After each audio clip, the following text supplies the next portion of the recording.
الحمد للہ رب العالمین والصلاة والسلام علی رسولہ الامین وعلی آلہ وصحبہ اجمعین ومن تبعہم بإحسان الی یوم الدین اما بعد۔ سیرت النبی صلی اللہ علیہ وسلم کے اس سلسلے دروس میں آج کے درس کا عنوان ہوگا نبی کریم صلی اللہ علیہ وسلم کی صحابہ رضی اللہ تعالی عنہم کو آخری امامت۔ آپ صلی اللہ علیہ وسلم جب 29 صفر کو بیمار ہو گئے تھے، اس کے بعد رفتہ رفتہ آپ کی طبیعت بگڑتی چلے گئی، یہاں تک کہ جب آپ کی زندگی کا آخری ہفتہ یا ہفتے کا دن آیا، آپ کا انتقال پیر کے دن ہوا تھا، پیر سے پہلے اتوار اور اس سے پہلے ہفتے کا دن۔ آپ صلی اللہ علیہ وسلم نے تقریباً 4 دن پہلے سے ہی مسجد میں آ کر نماز پڑھانا بند کر دیا تھا، کیونکہ بار بار آپ بے ہوش ہو رہے تھے، تکلیف آپ کی بڑھ گئی تھی۔ تو آپ نے ابوبکر صدیق رضی اللہ تعالی عنہ سے کہا تھا کہ لوگوں کی وہ امامت کرے۔ تو ابوبکر صدیق رضی اللہ تعالی عنہ جمعہ کی رات عشاء کی نماز، پھر وہاں سے جمعہ کا پورا دن، ہفتے کا پورا دن، اتوار کا پورا دن اور پیر کے دن کی فجر، اس طرح کی یہ 17 نمازیں ابوبکر صدیق رضی اللہ تعالی عنہ نے پڑھائی تھی۔ اس درمیان میں جبکہ آپ نے ابوبکر صدیق رضی اللہ تعالیٰ عنہ کو نماز پڑھانے کا حکم دیا، بیچ میں ہفتے کے دن آپ کو ایسا محسوس ہوا کہ آپ تھوڑا سا صحت مند ہو گئے ہیں۔ تب آپ نے چاہا کہ مسجد میں جائیں اور لوگوں کو نماز پڑھائیں یا مسجد میں جا کر نماز پڑھ لیں۔ تو عباس رضی اللہ تعالیٰ عنہ اور علی بن ابی طالب رضی اللہ تعالیٰ عنہ آپ کے گھر پہنچے اور انہوں نے آپ کے دونوں کندھوں کو سہارا، دونوں طرف سے سہارا دیا۔ ان دونوں کے بیچ میں آہستہ آہستہ قدم بڑھاتے ہوئے آپ صلی اللہ علیہ وسلم اپنے گھر سے نکل کر اپنے مصلی کی طرف آئے۔ تو اس وقت ابوبکر صدیق رضی اللہ تعالیٰ عنہ ظہر کی نماز پڑھا رہے تھے، نماز شروع ہو چکی تھی، مسلمان آپ کے پیچھے نماز پڑھ رہے تھے۔ اسی درمیان میں آپ صلی اللہ علیہ وسلم اپنے گھر سے باہر نکلتے ہیں۔ تو صحابہ رضی اللہ تعالیٰ عنہ کو احساس ہوتا ہے کہ نبی صلی اللہ علیہ وسلم کے گھر کا دروازہ کھل رہا ہے۔ انہیں محسوس ہوا کہ آپ گھر سے باہر نکل رہے ہیں۔ اسی طرح سے صحابہ رضی اللہ تعالیٰ عنہ کو بھی ایسا احساس ہوا کہ اس گھر کی طرف سے کچھ آہٹ محسوس ہو رہی ہے کہ وہاں سے کوئی آ رہا ہے۔ جب پتہ چلا کہ نبی کریم صلی اللہ علیہ وسلم گھر سے باہر نکل رہے ہیں، تو ابوبکر صدیق رضی اللہ تعالیٰ عنہ جو نماز پڑھا رہے تھے وہ آہستہ سے پیچھے ہو گئے۔ وہ امام تھے، جب دیکھا کہ نبی مسجد کے اندر آ رہے ہیں تو ابوبکر صدیق رضی اللہ تعالیٰ عنہ امام کے مصلی سے آہستہ سے پیچھے ہٹ گئے اور پیچھے جو پہلی صف ہوتی ہیں وہاں جا کر کھڑے ہو گئے۔ نبی صلی اللہ علیہ وسلم نے اشارہ کیا ان کو کہ آپ پیچھے نہ ہٹیں، اپنی جگہ پر رہیں، اپنی جگہ پر رہیں۔ تو ابوبکر صدیق رضی اللہ تعالیٰ عنہ پھر وہ امامت کی جگہ پر آ کر کھڑے ہو گئے۔ آپ کے ساتھ میں عباس رضی اللہ تعالیٰ عنہ اور علی بن ابی طالب تھے۔ ان دونوں سے آپ نے اشارتاً یہ کہا کہ مجھے ابوبکر کے بائیں طرف، مجھے بائیں طرف بٹھا دو۔ جیسے امام یہاں ہیں تو امام کا جو بایاں حصہ ہے وہ ادھر ہوگا، امام کا بایاں ہاتھ ادھر ہوگا، دایاں ادھر۔ تو آپ نے کہا کہ مجھے بائیں طرف بٹھا دو۔ جب دو لوگ نماز پڑھتے ہیں تو ایسی صورت میں مقتدی امام کے دائیں ہوتا ہے، ایک پڑھنے والا آدمی امام کے دائیں طرف ہوتا ہے، لیکن آپ نے کہا کہ مجھے بائیں طرف بٹھا دو، اور بائیں طرف امام ہوتا ہے، مقتدی دائیں طرف ہوتا ہے۔ تو آپ کو ابوبکر صدیق رضی اللہ تعالیٰ عنہ کے بائیں طرف بٹھا دیا گیا۔ جو نماز چل رہی تھی جہاں سے آپ نے اس نماز کو وہیں سے تسلسل سے آگے بڑھایا. آپ صلی اللہ علیہ وسلم آہستہ آہستہ تکبیر کہتے تھے اور ابوبکر صدیق رضی اللہ تعالیٰ عنہ وہ سن کر بلند آواز سے تکبیر کہتے. تو نبی کی امامت میں ابوبکر صدیق رضی اللہ تعالیٰ عنہ، ابوبکر صدیق رضی اللہ تعالیٰ عنہ کی اقتداء میں تمام صحابہ رضی اللہ تعالیٰ عنہ، اس طرح سے نماز ہوتی رہی. ظہر کی نماز تھی، گویا کہ 4 رکعت نمازیں اسی طرح سے مسلمانوں نے پڑھی. یہ ہفتے کے دن کی ظہر کی نماز. جمعرات کو مغرب کی جو نماز آپ نے پڑھائی تھی وہ آخری نماز تھی. اس کے بعد سے آپ نے کوئی نماز مسلمانوں کو نہیں پڑھائی، آپ اپنے گھر میں رہتے تھے. جمعرات کے دن جو عشاء کی نماز آتی ہے، جس کو جمعہ کی رات کی نماز کہتے ہیں، وہ عشاء کی نماز سے مسلسل ابوبکر صدیق رضی اللہ تعالیٰ نے امامت کر رہے تھے. ہفتے کے دن ظہر کی نماز میں جب آپ کو تھوڑا سا آرام محسوس ہوا تو آپ آئے اور آپ نے ابوبکر صدیق رضی اللہ تعالیٰ عنہ کے بائیں طرف بیٹھ کر لوگوں کی امامت فرمائی. آپ کی اقتداء میں ابوبکر صدیق رضی اللہ تعالیٰ عنہ اور ابوبکر صدیق رضی اللہ تعالیٰ عنہ کی اقتداء میں تمام مسلمانوں نے، تمام صحابہ رضی اللہ تعالیٰ عنہ نے نماز پڑھی تھی. یہ آپ کی گویا کہ آخری نماز تھی، یہ ظہر کی نماز. اس نماز کے بعد ہفتے کے دن عصر، مغرب، عشاء، پھر اتوار کا پورا دن اور پھر پیر کے دن کی جو فجر کی نماز ہے، ان نمازوں میں آپ مسجد میں حاضر نہیں ہو سکے. تو اس طرح سے نبی کریم صلی اللہ علیہ وسلم کی زندگی کی جو آخری امامت ہے، وہ امامت کا یہ واقعہ اس طرح سے ہے. ایسے 2 واقعات اور گزر چکے ہیں، 2 یا اس سے زیادہ، تقریباً 2 واقعات کا ہمیں علم ہوا. ایک مرتبہ بنی عمرو بن عوف کے علاقے میں آپ صلی اللہ علیہ وسلم گئے ہوئے تھے. ان کے درمیان کچھ مسئلہ چل رہا تھا وہاں صلح کرنے کے لیے.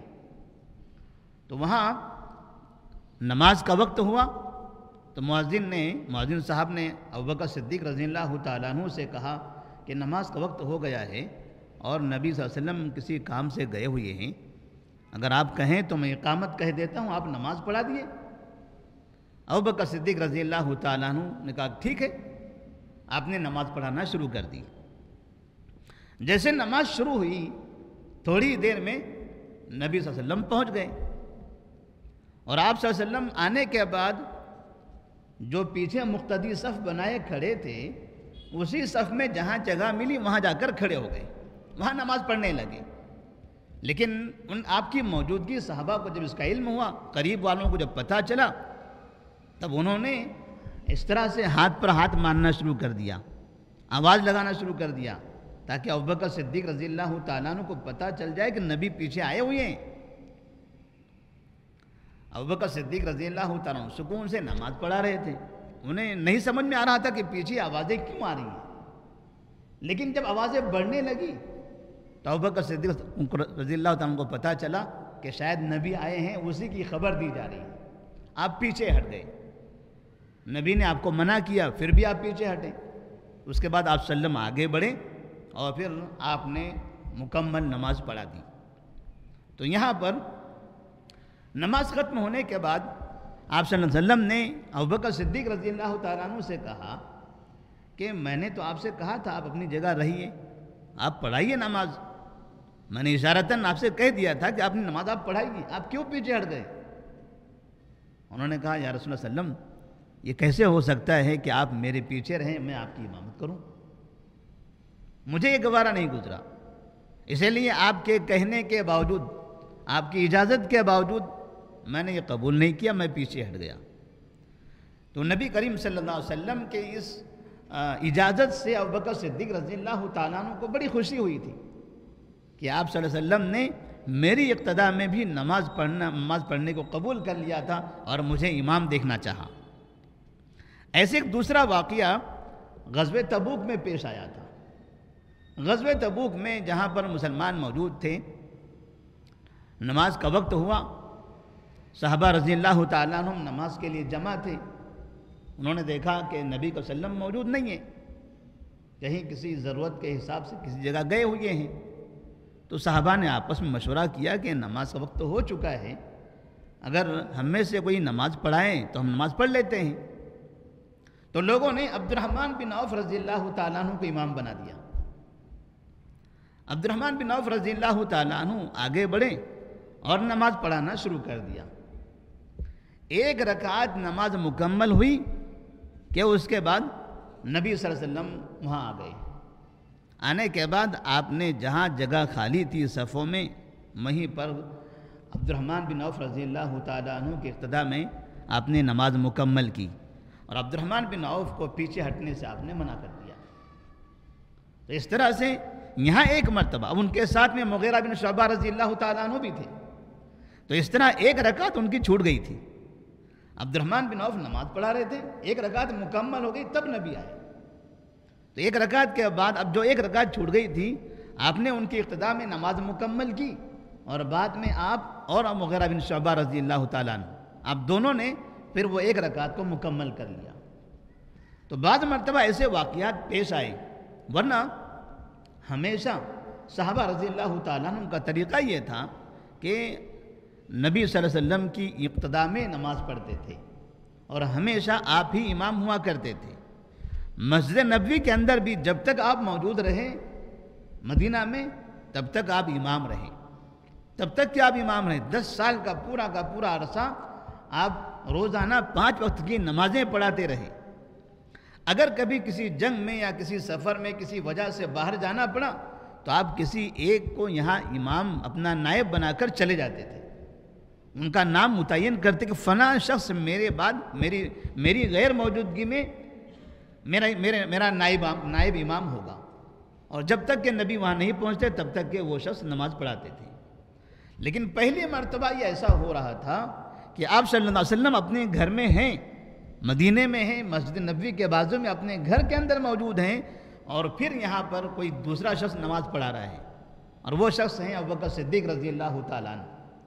تو ایسے وقت میں آپ صلی اللہ علیہ وسلم کو جب پتہ چلا کہ اب ان کی زندگی کے آخری ایام ہیں، تو چونکہ آپ امام ہیں مسلمانوں کے، تو آپ کے بعد اب مسلمانوں کا امام کون ہونا چاہیے، اس کا انتخاب آپ نے یہاں پر کر دیا۔ ابوبکر صدیق رضی اللہ تعالیٰ عنہ سے کہا مروا ابا بکر فلیصلی بالناس، ابوبکر صدیق سے کہو کہ وہ لوگوں کو نماز پڑھائے، تو اس وقت جس وقت ابوبکر صدیق رضی اللہ تعالیٰ عنہ امام بنے تھے، وہاں عمر فاروق موجود تھے، عثمان غنی موجود تھے، علی بن ابی طالب موجود تھے، اسی طرح سے نبی کے چچا عباس موجود تھے، چچیرے بھائی فضل اور دوسرے دیگر بھائی یہ سب بھی موجود تھے، تمام افراد موجود تھے، جو نبی کے گھرانے کے لوگ تھے وہ بھی تھے، جو نبی کے دیگر رشتہ دار ہیں وہ بھی تھے، اور دیگر صحابہ بھی موجود تھے۔ ان سب کے درمیان میں ابوبکر صدیق رضی اللہ تعالیٰ عنہ کو امامت کے لیے منتخب کرنا یہ اس بات کی علامت تھی کہ آپ صلی اللہ علیہ وسلم یہ چاہتے تھے کہ میرے بعد مسلمانوں کا امام، مسلمانوں کا ذمہ دار ابوبکر صدیق بنے۔ اسی لیے جب آپ صلی اللہ علیہ وسلم کا انتقال ہوا تو اس کے بعد صحابہ رضی اللہ تعالیٰ عنہ نے، مہاجرین اور انصار نے، تمام نے مل کر ابوبکر صدیق رضی اللہ تعالیٰ عنہ کو خلیفہ اول بنا لیا۔ ابوبکر صدیق رضی اللہ تعالیٰ عنہ کے خلیفہ اول کے اشارے باضابطہ وضاحت کے ساتھ موجود ہیں۔ اس کے باوجود بھی بعض لوگ غدیر خم کے نام سے علی رضی اللہ تعالیٰ عنہ کو پہلا امام، ان کو پہلا خلیفہ بنانے کی کوشش کرتے ہیں، اور علی رضی اللہ تعالیٰ عنہ کو پہلا خلیفہ ماننا یہ علی رضی اللہ تعالیٰ عنہ کی توہین ہے۔ علی رضی اللہ تعالیٰ عنہ کو ابوبکر صدیق سے افضل قرار دینا یہ علی رضی اللہ تعالیٰ عنہ کی توہین ہے۔ اس میں ان کی شان بلند نہیں ہوتی ہے، ان کی شان گھٹ جاتی ہے، ان کی توہین ہو جاتی ہے۔ کیونکہ جیسے اگر کوئی یہ شخص کہے کہ نبی اللہ سے برتر ہیں، کیا نبی کا مقام بڑھے گا؟ اس میں نبی کا مقام بڑھے گا؟ نہیں۔ کوئی کہے کہ ہمارے جو امام ہیں مسجد کے وہ ہمارے نبی سے اچھے ہیں، کیا ہمارے امام کا مقام بڑھے گا؟ اس میں یہ ہمارے امام کی توہین ہے، امام کو ہم نے غلط بتا دیا۔ تو اس طرح سے کسی کو دوسرے کے جو اس سے افضل ہے، اس سے بہتر ہے، ان کے مقام سے بلند کر دینا یہ ان کی شان میں برتری نہیں ہوتی ہے بلکہ شان گھٹ جاتی ہے۔ تو اس لیے جو لوگ علی رضی اللہ تعالیٰ عنہ کو پہلا امام یا پہلا خلیفہ مانتے ہیں وہ حقیقت میں علی رضی اللہ تعالیٰ عنہ کے دشمن ہیں۔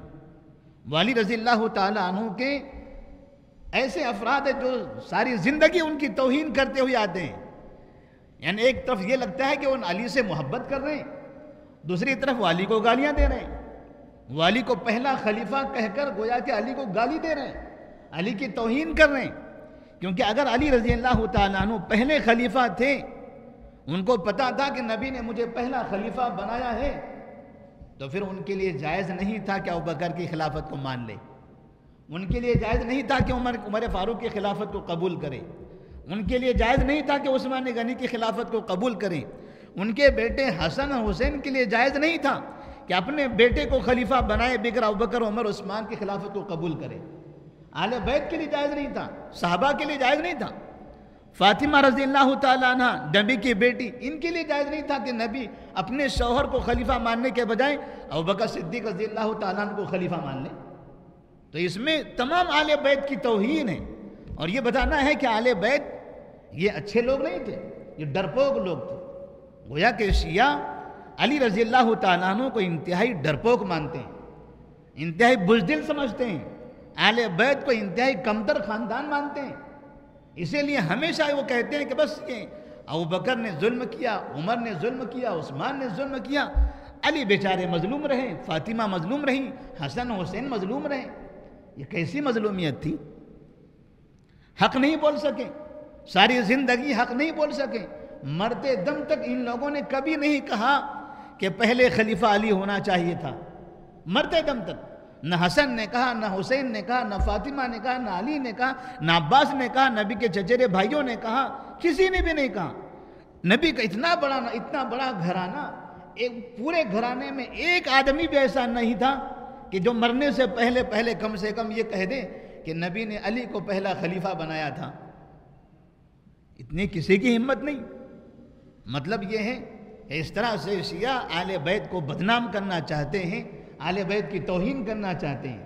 تو نبی کریم صلی اللہ علیہ وسلم نے انتہائی وضاحت کے ساتھ تمام صحابہ کے سامنے ابوبکر صدیق رضی اللہ تعالیٰ عنہ کو پہلا خلیفہ منتخب کر لیا۔